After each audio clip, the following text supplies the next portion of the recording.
is basically just open your mouth. That's what he says. Simple as that. Doesn't get much more complicated. Just open your mouth and tell them. You know what? If you don't, as Apostle Paul says, then they ain't going to hear. And they're not going to believe, and they're not going to call, and they're not going to get saved. So where does it have to start? With them being told. So that quote, in actual fact, I agree with the quote completely. Preach the gospel at all times, use words if necessary. You know what? The first thing is necessary for us to do is to preach the gospel. We have to. There's no way people are going to get saved if you don't.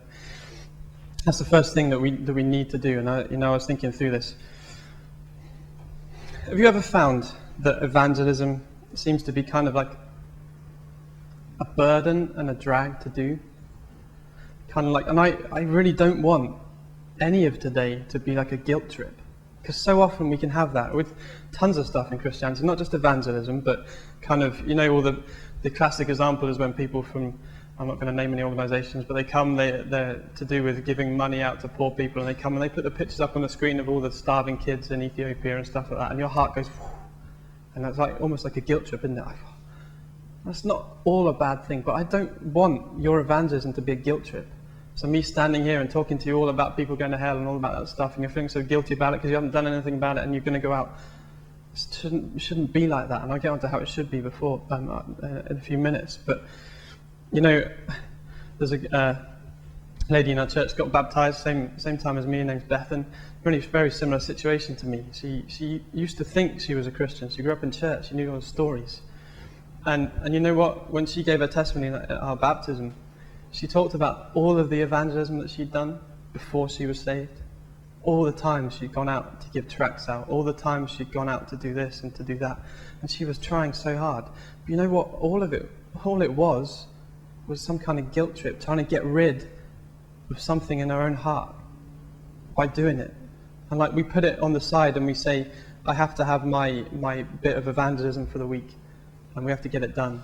So we go out and we join the door-to-door team or the open air or the tract giving out thing, and we say, right, this is my bit, God, I'm doing it, I have to do it, I know I have to do it. And you kind of go out and you're reluctant and you do as much as you can, and it's quite scary and quite hard, but you do it and you get it over and done with. Then it's a sigh of relief.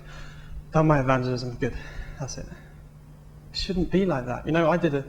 I did a beach mission before I was saved. That blows my mind now. Quite why they let me on in the first place is another story, but I did it. Because I was like, I have to do stuff like that. That's what Christians do, isn't it? All of it was like this kind of burden that's just there, and it's pushing down on you. You think, I've got to do it. I'm a Christian, so everyone else is doing it. And you hear all this stuff about people going to hell, and you're the only person who can tell them, and all this stuff, and it just weighs down, and you're like, oh, I've got to. That isn't the way it ought to be. Really, that's what today's all about.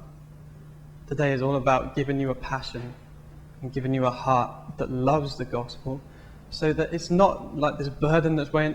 You want to do it more than anything.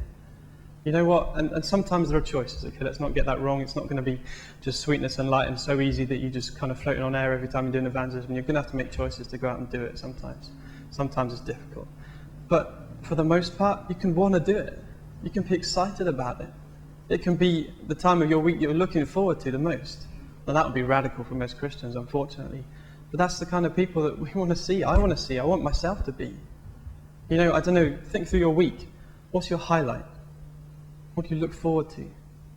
What would happen if you got so taken up with this message that was the highlight of your week, and you just couldn't wait to do that? You just couldn't wait to go out and tell people about Jesus, and you just couldn't wait to go and share the gospel and tell them what's happened to you, rather than you couldn't wait to play football or to play netball or to watch, go to the cinema or to do whatever, fill in the blank for you, whatever it is your highlight and what you love doing. What would happen if that was evangelism?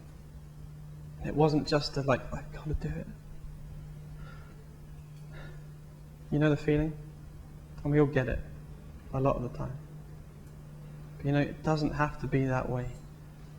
And the way that changes, and there is no easy fix to it. You can't just flick a switch, say, God, I want to love doing evangelism, please make me. And he's going to do it. It doesn't work just like that.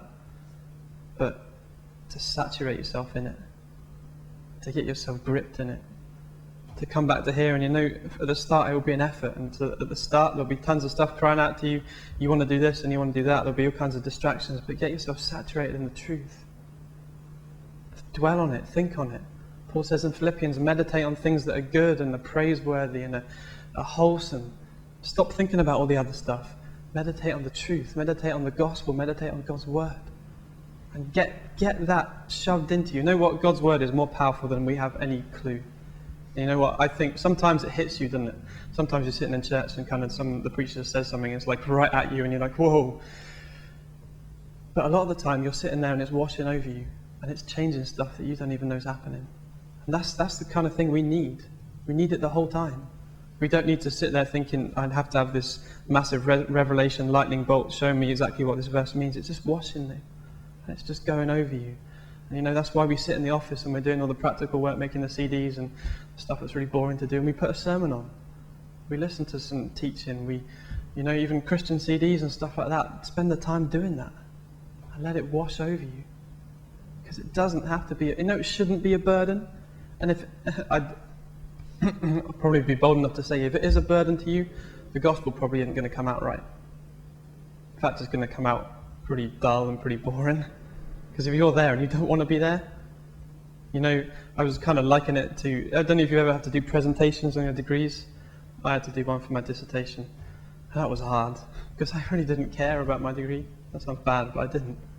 I couldn't care less what happened to my chick heart cells in their fluid and the drug that was given to them. I really couldn't give a monkeys. Anyway, I had to give up and talk about it. I don't know if you've ever had that. You have to talk about something that you just don't care about. And it's hard and it's an effort. Sometimes our evangelism can come across like that. And people aren't going to get excited about that. People aren't going to see anything in you. They're going to see, like, I've got a friend called Kerry, he loves using the phrase bored again. And he says too many Christians are bored again. And they are.